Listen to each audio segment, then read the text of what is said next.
पहले अपने नाप की कमीज बनवा लेना। और ये जो मौलाना साजिद रशीदी बोल रहा है ना, भैया यूपी में आ जाए ना, इसकी घर वापसी हो जाए तो मेरा नाम बदल देना आप। मोदी जी के स्टेटमेंट दिए थे बहुत साल पहले, क्या दिए थे पता है? जहाँ जहाँ खुदा है वहाँ खुदेगा, और जहाँ नहीं खुदा है वहाँ कल खुदेगा। आज के डेट में जहाँ जहाँ खुदा था वहाँ तो खुदबे किया है, और जहाँ नहीं खुदा था वहाँ भी खोदा जा रहा है। और जब वहाँ खोदा जा रहा है तो हम लोग का शिवलिंग निकल रहा है। तो उत्तर प्रदेश में 2 बारी सरकार बन चुकी है ना राम के नाम से, इन मुस्लिमों ने वोट दिया है ना।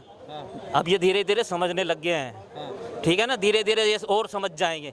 जितने सुरक्षित मुसलमान इंडिया के अंदर है ना, भारत देश के अंदर किसी देश में मुसलमान सुरक्षित नहीं है। अच्छा। हाँ, ओवैसी जो अपना बहुत ज्यादा ज्ञान दे रहा है इस पे, ओवैसी को बोलिए 5 पीढ़ी का नाम बता देने के लिए चैलेंज करते, बोलिए नाम बता देने के लिए। अगर वो बता दिया तो मीडिया में बोलना छोड़ देंगे, नहीं बता पाएगा। अगर बता भी दिया ना तो आगे पीछे जो नाम आएगा बोलेगा श्याम लाल, रतन लाल, ऐसे करके नाम आने लगेगा। तो भाई निकल गया सनातनी। और अभी तो हमने सिर्फ 3 की बात करी है ना भैया, अयोध्या तो एक झांकी है, काशी मथुरा बाकी है। और अगर तुम सीधे उंगली से 3 नहीं दोगे ना तो फिर उंगली टेढ़ी करके हम पूरे 30,000 मांगेंगे। अच्छा। हाँ, अयोध्या तो है झांकी, काशी मथुरा है वो बाकी।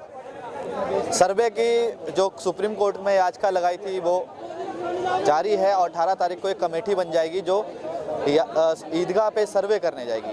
मगर जनता कैसे देखती है, जनता क्या सोचती है उसके बारे में? क्या वक्फ बोर्ड की ज़मीन पे या मुसलमानों को दबाया जा रहा है? जो ओवैसी का बयान आया है वो कहते हैं कि जो मुसलमानों की हक की चीज़ है उन पे कब्जा किया जा रहा है। जनता से डायरेक्ट बात करेंगे, कैसे देखते हैं कि ईदगाह के सर्वे की अब बारी हो गई शुरू?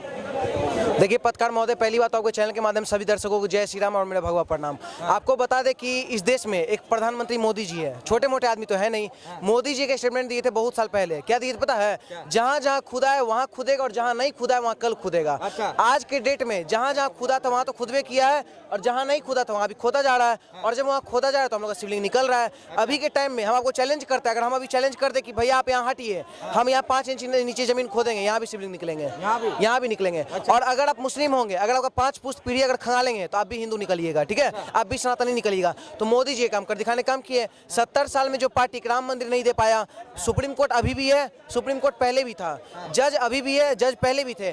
पहले फैसला क्यों नहीं आया? 70 साल में फैसला क्यों नहीं आया? अभी क्यों आया? पता है क्यों आया? क्योंकि अभी सनातनियों का सरकार है। वो ऐसे सरकार है जो कहीं ना कहीं जो मुगल के जो आक्रांता थे, जो हम लोग का मंदिर तोड़ तोड़ के मस्जिद बनाने का काम किए थे, उस मस्जिद को हटवा के हम लोग का मंदिर बनने का काम हो रहा है। पूरा सनातनी खुश है। क्या दिक्कत है बताइए? ओवैसी कह रहे हैं मुसलमानों को दबाया जा रहा है, मुसलमानों के हक की चीज़ें छीनी जा रही हैं। जैसे अयोध्या में बाबरी थी, वो उस पर राम मंदिर बना दिया। आप काशी की बात हो रही है, फिर मथुरा की बात हो रही है। ऐसे ऐसे करते करते कितने मस्जिदों मंदिर बनाएंगे? पहली बात पत्रकार महोदय, हम योगी जी के फैन है। योगी जी पता है क्या बोले हैं?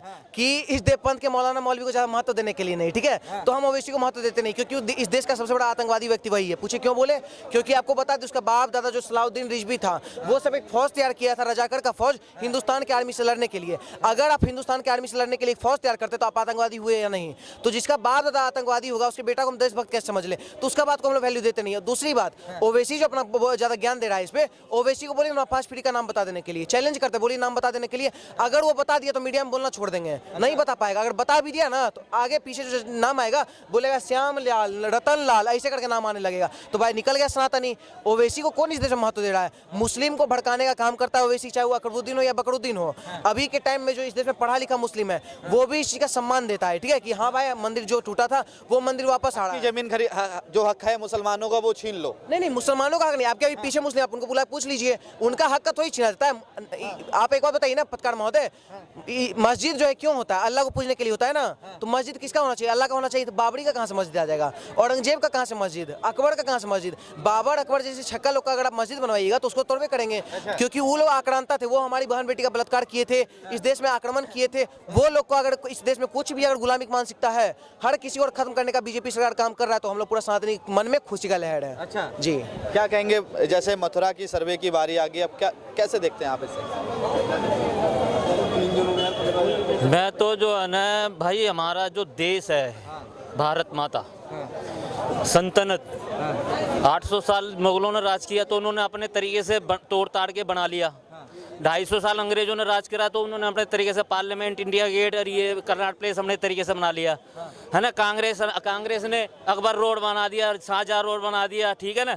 अब बीजेपी जो सल्तनत धर्म, राम का, हिंदुस्तान का जो सबसे धर्म है उस पे आया तो हम अपने तरीके से बनाएंगे। जो राजा आए अपने अपने तरीके से बनाते चले गए।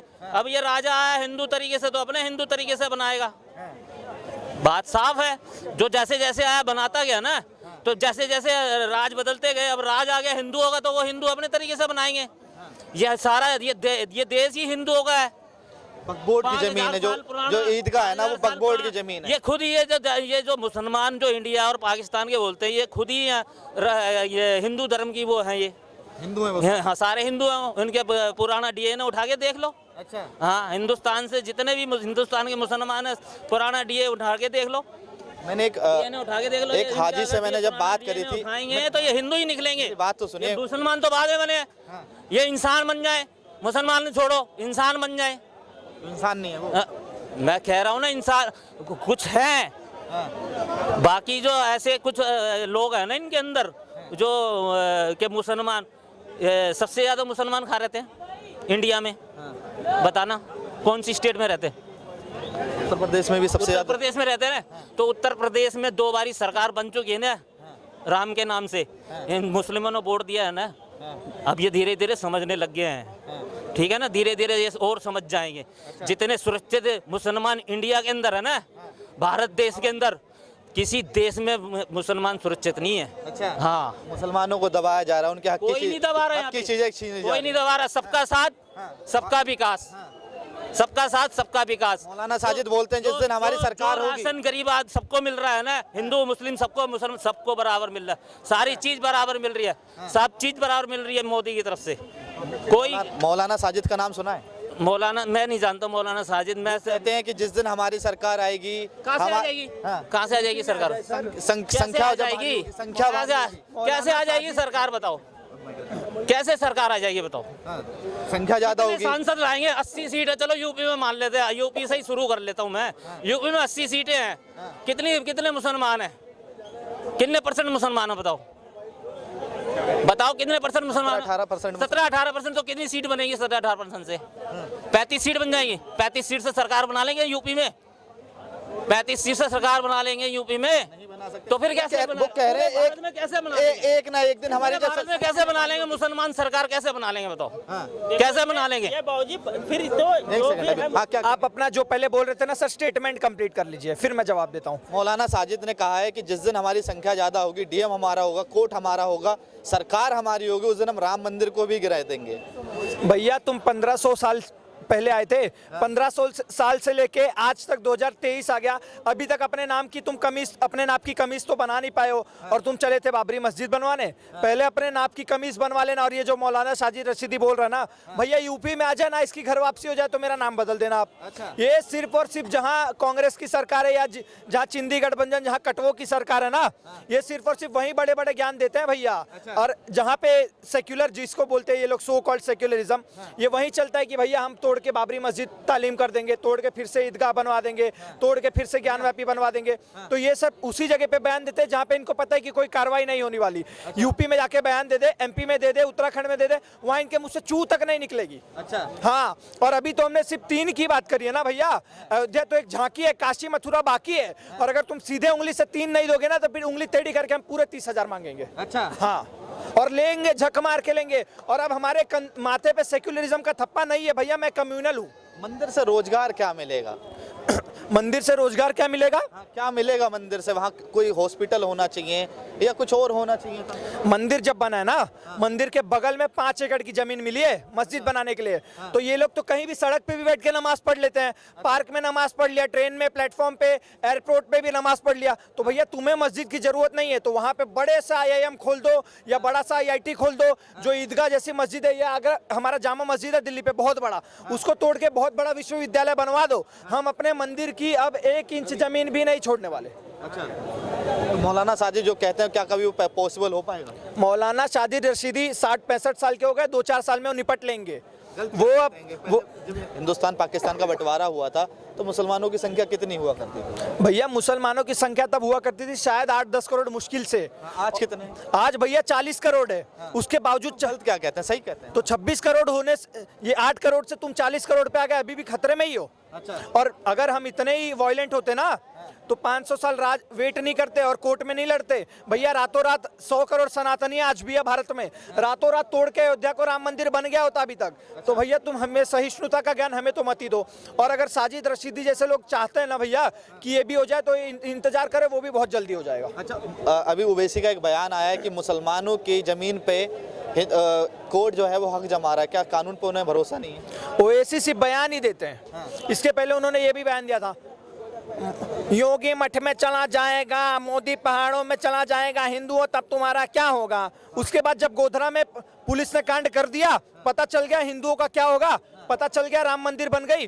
तो भैया तुम हमें धमकी मत दो, तुम यही बोलते बोलते तुमने धारा 370 को खत्म करवा दिया, अयोध्या राम मंदिर बनवा दी, काशी मथुरा की बात होने लग गई। तो भैया ये ऐसे ही हमें प्रवोक करते रहेंगे तो हम इसका जवाब ऐसे ही देंगे। क्या बोल लेंगे? वक्फ बोर्ड की जमीन है, ईदगाह की जमीन।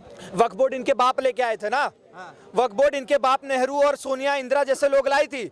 इसके पहले वक्फ बोर्ड तो नहीं था। और अगर इतना ही, इस देश का नाम तो सेक्युलर देश है ना भैया, तो वक्फ बोर्ड है, सनातन बोर्ड क्यों नहीं है? मुस्लिम मौलानाओं को सैलरी मिलती है तो ये पंडितों को क्यों नहीं मिलती? हज के लिए सब्सिडी मिलती है तो हमारे चार धाम यात्रा के लिए सब्सिडी क्यों नहीं मिलती? अगर इनके मदरसों को वो दिया है, वैलिडिटी दी है, तो भैया हमारे सनातन के ये गुरुकुल को क्यों नहीं दिया मान्यता? तो भैया ये देश सेक्युलर नहीं है, आंशिक मुस्लिम राष्ट्र था अभी तक, अब धीरे धीरे सही मामले में सेक्युलर बन रहा है। मुस्लिम सेक्युलर है इसलिए मुस्लिम पर्सनल लॉ बोर्ड है, वक्फ बोर्ड है, हिंदू की संख्या कहीं ना कहीं ज़्यादा है ना, इसलिए। हाँ, अब आपने बोल दिया ना मुस्लिम सेक्युलर है तो वक्फ बोर्ड है, पर्सनल लॉ बोर्ड है, तो ये सेक्युलरिज्म है। और अगर इतना ही ये सेक्युलर है तो भैया पाकिस्तान में क्यों सेक्युलरिज्म नहीं चल रहा, बांग्लादेश में क्यों नहीं चल रहा, अरब में क्यों नहीं चल रहा, तुर्की, सीरिया, लेबनान, ये सब जगह पे सेक्युलरिज्म क्यों नहीं चल रहा? वहाँ पे तो बीजेपी आरएसएस नहीं है ना, वहाँ पे तो वो नहीं है ना भैया। तो ये आपस में मरकट के मरने वाले लोग हैं, इनकी विचारधारा। मदरसे से जितने भी लोग निकलते हैं, पूरे विश्व में सबसे बड़ी आतंकवादी फैक्ट्री मदरसा ही है।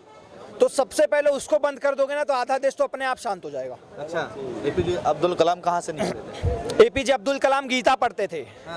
ये कहाँ भूल गए? एक भी आप अब्दुल कलाम जी का कोट मुझे बता दो जो उन्होंने कुरान को कोट किया हो। हर जगह उन्होंने गीता को ही कोट किया है। ओपनहाइमर ने ये न्यूक्लियर बम कहाँ से बनाया था? हमारे गीता को पढ़ के, गीता को कोट करके बनाया था।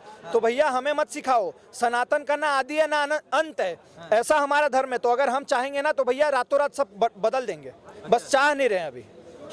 इस बार अयोध्या ले लिया, मथुरा और काशी सब ले लेंगे?